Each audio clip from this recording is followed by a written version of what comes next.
स्वामी यतीन्द्रानंद गिरी महाराज ने निर्माण को बताया अत्यंत आवश्यक। श्रीधाम वृंदावन में प्रस्तावित बांके बिहारी मंदिर कॉरिडोर के निर्माण को लेकर जारी बहस के बीच स्वामी यतीन्द्रानंद गिरी महाराज ने आज इस परियोजना का पुरजोर समर्थन किया।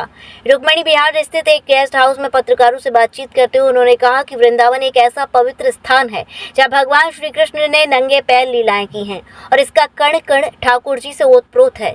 स्वामी यतीन्द्रानंद गिरी महाराज ने कहा कि प्राचीन समय से ही वृंदावन में भक्तों की संख्या में लगातार वृद्धि हो रही है। सैकड़ों की संख्या में आने वाले भक्त अब हजारों और लाखों की संख्या में पहुंच रहे हैं। उन्होंने जोर देते हुए कहा कि भीड़ बढ़ रही है तो कॉरिडोर अत्यंत आवश्यक हो जाता है। इसी के साथ शीघ्र ही इसका निर्माण भी होना चाहिए। उन्होंने विश्वास व्यक्त किया कि जो लोग आज इस कॉरिडोर का विरोध कर रहे हैं वे आगे चलकर इसके लाभों को समझेंगे और स्वीकार करेंगे। स्वामी जी के अनुसार ये कॉरिडोर निश्चित रूप से वृंदावन धाम के विकास में मील का पत्थर साबित होगा। वृंदावन भारत की एक आध्यात्मिक राजधानी कह लो, भक्ति की भूमि है और वृंदावन एक ऐसा पवित्र तीर्थ है जहाँ पूरे विश्व का व्यक्ति आने को ललायित रहता है और आता है। बड़ी मात्रा में यहाँ लोग आते हैं और यहाँ से धर्म का जो शाश्वत ज्ञान है और ईश्वर की जो पहचान है परमात्मा की, उसको वो लेकर जाते हैं, उसको पाकर जाते हैं। और ब्रजभूमि इस कलयुग में लोगों का उद्धार करने वाली भूमि है, क्योंकि यहाँ के कण कण में, रेत के एक एक कण कण में परमात्मा के चरण के स्पर्श किए हुए बिंदु हैं। क्योंकि परमात्मा श्री कृष्ण रूप में जब यहाँ आए तो उन्होंने नंगे पैर ब्रज में रहने का संकल्प लिया, तो परमात्मा के चरण की, रज की यहाँ साक्षात उपस्थिति है। तो ब्रज अपने आप में बड़ा धन्य है और उस ब्रज को प्रणाम करने हम बार बार आते रहते हैं। जी महाराज जी, आजकल वृंदावन में बांके बिहारी कॉरिडोर को लेकर काफ़ी चर्चाएं हैं और मंदिर के ट्रस्ट को लेकर गठन के लिए अधिसूचना सरकार के द्वारा जारी की गई है, क्या कहना है? देखिए, कॉरिडोर बनना आज समय की आवश्यकता है। एक समय था जब वृंदावन में आने वाले लोग कुछ सैकड़ों में, कुछ हजारों में होते थे।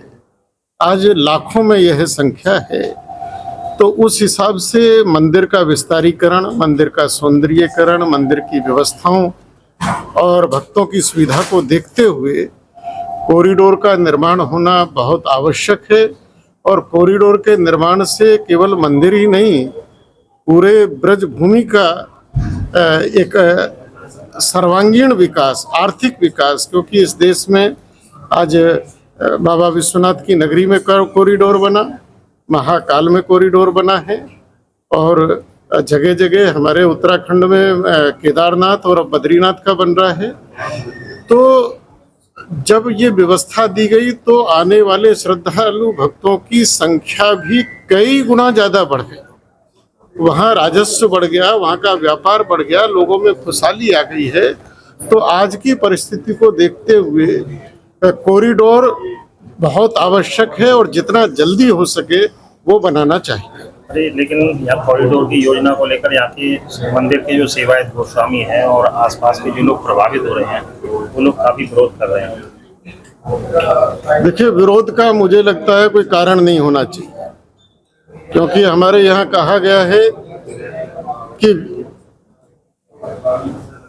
परिवार के स्वार्थ के लिए, परिवार के हित के लिए व्यक्तिगत स्वार्थ छोड़ देना चाहिए और गांव के हित के लिए परिवार का स्वार्थ छोड़ देना चाहिए। और ये परंपरा ऊपर तक जाती है जहां समग्रता की बात हो। आज अगर कॉरिडोर बनेगा तो जो लोग आज सशंकित हैं, निश्चित रूप से उन सबको भी उसी मात्रा में लाभ होगा। और सबसे बड़ी बात यह कि बिहारी जी किसी व्यक्ति के नहीं हो सकते, किसी परिवार के नहीं हो सकते।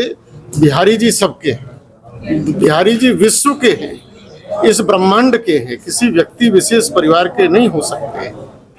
और मैं ये जरूर सरकार से कहूँगा कि जो परंपरागत रूप से बिहारी जी की सेवा में लोग लगे रहे उनके हितों का निश्चित रूप से ध्यान रखना चाहिए।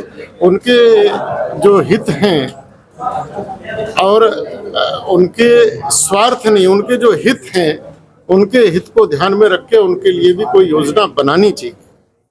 गोस्वामी समाज को आशंका है कि मंदिर को जो ट्रस्ट बनाया जा रहा है उसके माध्यम से मंदिर का अधिग्रहण कर लिया जाएगा और सरकार उस पर पूरी तरह से काबिज हो जाएगी। देखिए, हम पूरे भारतवर्ष में मंदिरों के सरकारी अधिग्रहण के खिलाफ हैं। सरकारी अधिग्रहण नहीं होना चाहिए और सरकारों का काम मंदिर मस्जिद चलाना नहीं होता है। सार्वजनिक ट्रस्ट बने, समाज का ट्रस्ट बने और समाज के सभी वर्गों का, चाहे वो व्यावसायिक वर्ग हो, चाहे समाज के वैसे वर्ग हों, उनका एक सार्वजनिक ट्रस्ट बनना चाहिए। सरकार का अधिग्रहण या उसका हस्तक्षेप, उसके तो हम पूरे भारत में विरोधी हैं। ये धार्मिक चीज है, समाज की है और समाज के हाथों में रहनी चाहिए। सामाजिक उसका ट्रस्ट बनना चाहिए। यमुना जी के लिए तो भगवान कृष्ण ने भी जो काली दह की लीला है वो कहीं ना कहीं यमुना जी के प्रदूषण से जुड़ी है और भगवान श्री कृष्ण ने स्वयं यमुना जी को के प्रति इतना भाव रखा है। और अभी हमें बड़ी खुशी है, बाकी आने वाला समय बताएगा कि दिल्ली में जो सरकार बदली है और वहाँ जो मुख्यमंत्री रेखा गुप्ता बनी हैं, उन्होंने ये संकल्प लिया है कि मैं कम से कम दिल्ली से यमुना जी को शुद्ध करके भेजूंगा, क्योंकि यमुना जी का जितना प्रदूषण है वो उस दिल्ली क्षेत्र में ही है। अगर वहाँ से यमुना जी शुद्ध होती हैं तो निश्चित रूप से वृंदावन में यमुना जी एकदम जिस प्रकार की उनकी निर्मल धारा है, अगर आप उधर विकास नगर डाकपत्थर जाकर देखोगे, जहाँ यमुना जी पहाड़ से, यमुना घाटी से मैदान को छूती हैं, तो बिल्कुल नीलमणि की तरह वहाँ का जल है। उस प्रकार का जल यहाँ तक आए तो दिल्ली सरकार, देखिए, उन्होंने भरोसा दिया है और मुझे विश्वास भी है कि वो पूरा करेगी और कॉरिडोर यहाँ बनना चाहिए। और बिहारी जी किसी की संपत्ति नहीं हो सकती, हम सब बिहारी जी की संपत्ति। मंगलायतन यूनिवर्सिटी 1.5 दशक से शिक्षा के क्षेत्र में नए आयाम स्थापित कर रहा 70 एकड़ में फैला 8000 विद्यार्थियों व 150 योग्य व अनुभवी शिक्षकों के साथ मथुरा अलीगढ़ के बीच बेसवा में स्थित यूजीसी द्वारा NAAC+ ग्रेड प्राप्त विश्वविद्यालय मंगलायतन यूनिवर्सिटी